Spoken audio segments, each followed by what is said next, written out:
Today I've got an exciting update for you regarding this Monstera that we staked about a week ago. So hopefully you've been following along on our series to fix the brown tips that we're starting to develop on this Monstera. But if this is your first time joining in on this troubleshooting series, I recommend going back and watching the first episodes so that you get to see the original state that this Monstera was in. Because I can tell you, just 1 week in and it's already looking healthier.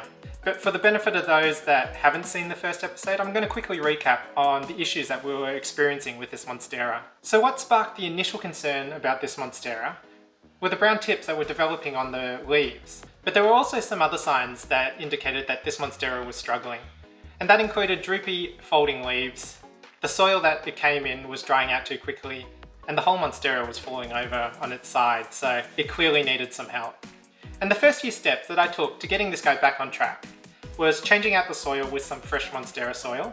And I'll put a link in the description below to that video where I made up this Monstera soil. And I also installed a self-watering sphagnum moss pole, which I built in an earlier video as well. Again, I'll put a link in the description below.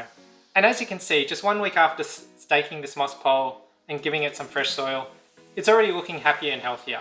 But let's take a closer look. If you look back on the first video in this series, you'll see when we first staked this Monstera, it looked quite awkward. The leaves were at odd angles, and the stems just didn't look right where they were attached to the moss pole. But as you can see, just 1 week after it's had time to adjust to its new home, this Monstera is starting to look fuller and starting to adopt that iconic fountain shape that we like with our indoor plants. Not only that, you can see that the leaves are starting to unfurl.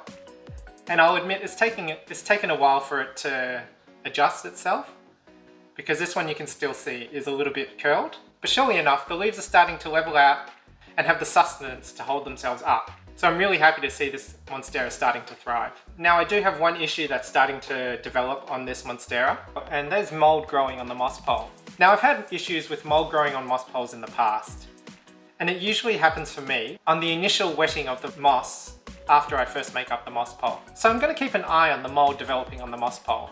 And if it begins to spread more, then what I'll do is I'll probably apply a hydrogen peroxide solution to it so that it kills the mold spores. But in order to do that, I'm going to have to unattach this Monstera. So ideally, I'd leave it undisturbed, but it's definitely something to keep an eye on. And these kinds of issues always crop up in this hobby. You go to fix one problem and another one comes up. And that's just the way it is in gardening. You just take one day at a time. The other positive sign that I want to talk about in this 1 week update is that the soil is actually staying moist for longer. And that's just proven by the way that this guy is starting to look. So all in all, I'm very stoked about the progress of this Monstera.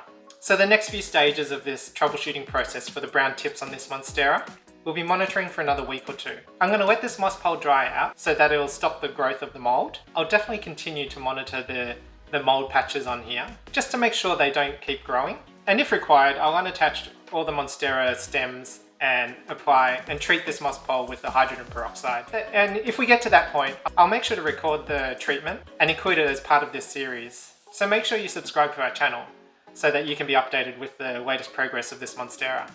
So hopefully you found this 1 week update helpful and informative. If you have, hit that like button so that we know that you're getting some value from these troubleshooting series. And if you have any questions about any of the steps I've taken here, or if you have any suggestions on the next steps that I can take to get this guy back on track, feel free to leave a comment below and I'll get back to you as soon as I can. Just so you know, we also have a website with plenty of information about the way that we troubleshoot our plants. So feel free to jump on over there. I'll put a link in the description below. But as we always say at the Garden Bench Top, go get your hands dirty.